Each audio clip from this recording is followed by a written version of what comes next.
WordPress কেনেকৈ install কৰা হয় সেইটোৰ কাৰণে কোনোবা এটা ব্ৰাউজাৰ অপেন কৰি ল'ব। তাৰপিছত গৈ আপোনাৰ য'ত নেকি চাৰ্ভাৰ ক্ৰয় কৰা আছে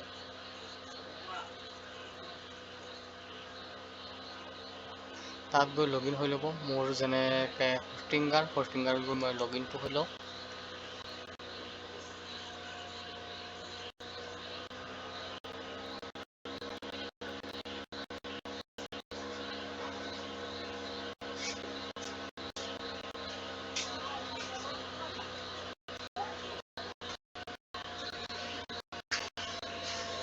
যিহেতু হোষ্টিংগাৰত ডমেইন এক্টিভ আছে সেইকাৰণে হোষ্টিংগাৰত মই লগইন হৈ লৈছোঁ।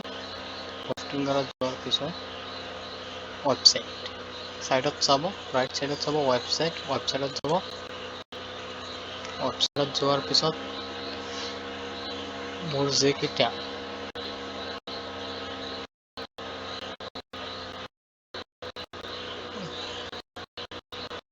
নেটটো অলপ শ্ল' চলি আছে, যাৰ কাৰণে অলপ দেৰি হৈ আছে।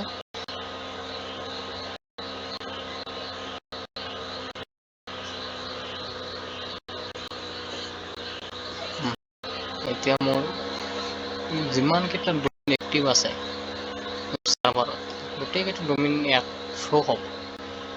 মই যিহেতু ডমেইনত মই WordPress ইনষ্টল কৰিম demo.deconmark.in।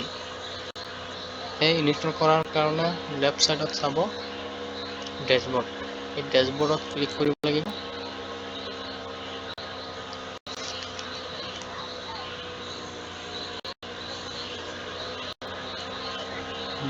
নেটটো অলপ শ্ল' চলি আছে। এটা অহাৰ পিছত তলত ভালকৈ অ'পেন হ'বলৈ দিওঁ।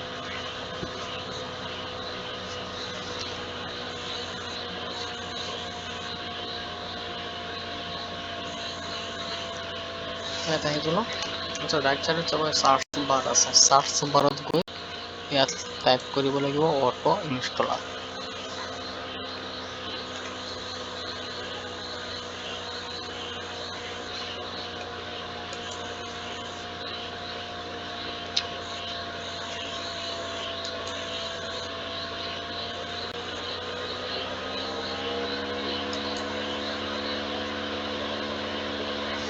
বহুত শ্ল' চলি আছে অ'।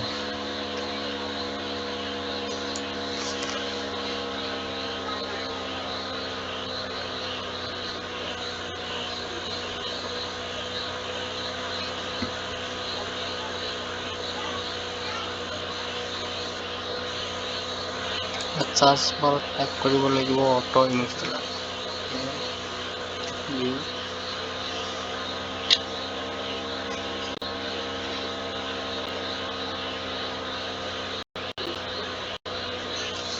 এইটো তলত চাব অটো ইনষ্টলাৰ। এই অটো ইনষ্টলাৰত ক্লিক কৰিব।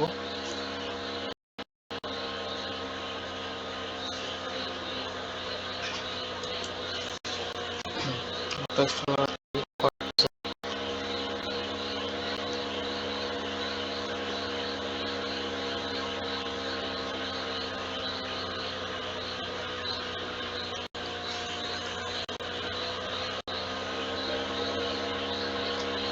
ইয়াত চাব কেইবাটাও অপশ্যন দিয়া আছে।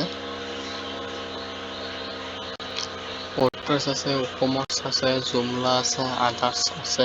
যিহেতু আমি WordPress ইনষ্টল কৰিম সেইকাৰণে চেলেক্ট WordPressত ক্লিক কৰিম।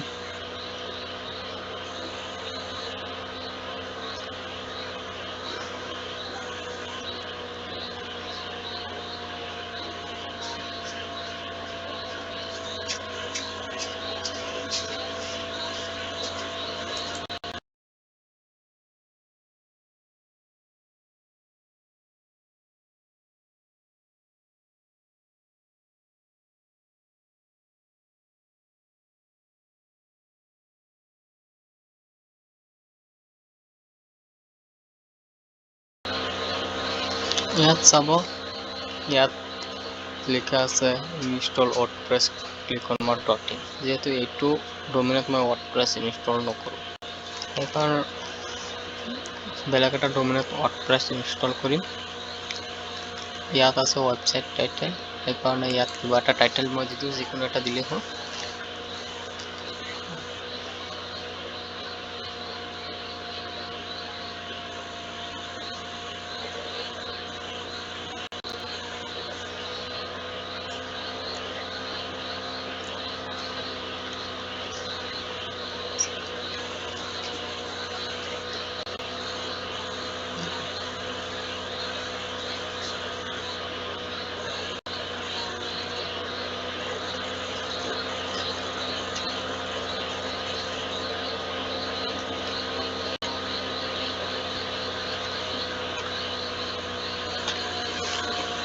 মই যেহেতু ডেমো বুলিয়ে দি দিলোঁ ইয়াত আছে administrator user name administrator password মই ইউজাৰ নেম যেহেতু এইটোৱে ৰাখিম মই এইটো বেলেগ আপোনালোকে বেলেগ দি ল'ব ইয়াত ষ্ট্ৰং পাছৱৰ্ড এটা ক্ৰিয়েট কৰিবলৈ দিছে এইকাৰণে দিয়া হৈছে যেতিয়া আপুনি ৱৰ্ডপ্ৰেছ ইনষ্টল কৰিব ৱৰ্ডপ্ৰেছ আপোনাৰ ৱেবছাইটৰ এডমিন পেনেলত যেতিয়া লগইন হ'ব তেতিয়া ইউজাৰ নেম আৰু পাছৱৰ্ড বিচাৰিব সেই ইউজাৰ নেম আৰু পাছৱৰ্ডটো ইয়াত ক্ৰিয়েট কৰিবলৈ দিছে মই এইটোৱে ৰাখিম জিমেইল নাম ইয়াত ষ্ট্ৰং পাছৱৰ্ড এটা ক্ৰিয়েট কৰিলোঁ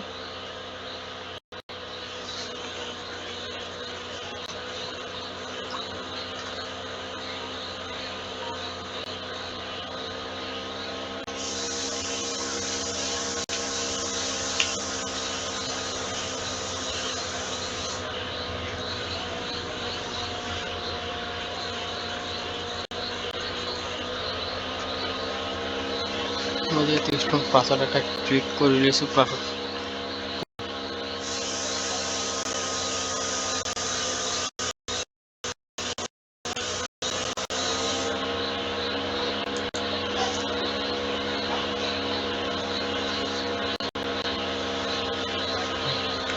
তাৰপিছত যাব লাগিব ইয়াত আছে লিখা আছে এডভান্সত ক্লিক কৰিব এডভান্সত ক্লিক কৰাৰ পিছত চাব ইনষ্টলেশ্যন পথ ইয়াত আপুনি চিলেক্ট কৰিব লাগিব আপোনাৰ কোনটো ডোমেইনত আপুনি ৱৰ্ডপ্ৰেছ ইনষ্টল কৰিব বিচাৰিছে মই ইয়াত ক্লিক কৰিলোঁ মই যিহেতু ডেমো দিয়াৰ click on mark .in install কৰিম সেইটো চিলেক্ট কৰিছোঁ ইয়াত নেক্সট বটনত বাকী একো কৰিব নালাগে নেক্সট বটন কৰিছোঁ এতিয়া আপোনাক ইয়াত সোধা আছে update only minor version recommended always update latest version এইটো ইয়াতো দিব পাৰে এইটো দিব পাৰে মই যিহেতু এইটোতে দি লৈছোঁ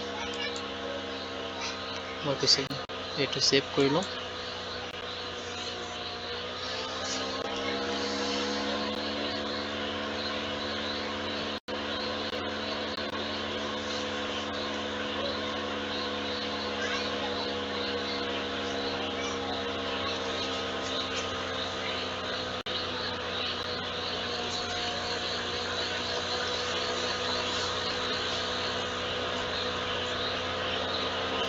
নেটটো অলপ শ্ল' চলি আছে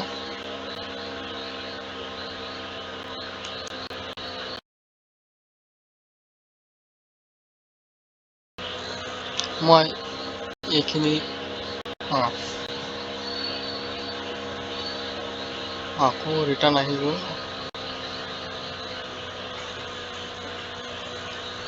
ৱৰ্ডপ্ৰেছ ইনষ্টল হৈছে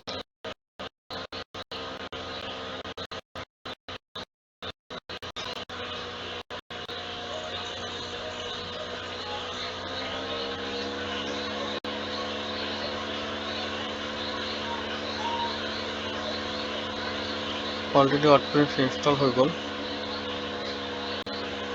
এইটো চাব অট'মেটিক ইনষ্টল হৈ গ'ল অটো ইনষ্টলত লগাই দিছে সেইকাৰণে অট'মেটিক ইনষ্টল হৈ গ'ল এতিয়া এডমিন ইয়াত ক্লিক কৰিলে মই ডাইৰেক্ট এইটো ছাইডৰ এডমিন পেনেলত যাব পাৰিম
আহি গ'লো মোৰ ডাইৰেক্ট WordPress ডেশবোৰ্ডত আহি গ'লো আমি ডেশবোৰ্ডত ক্লিক কৰিলোঁ এইটো ডাইৰেক্ট আহি গ'লো WordPress ডেশবোৰ্ডত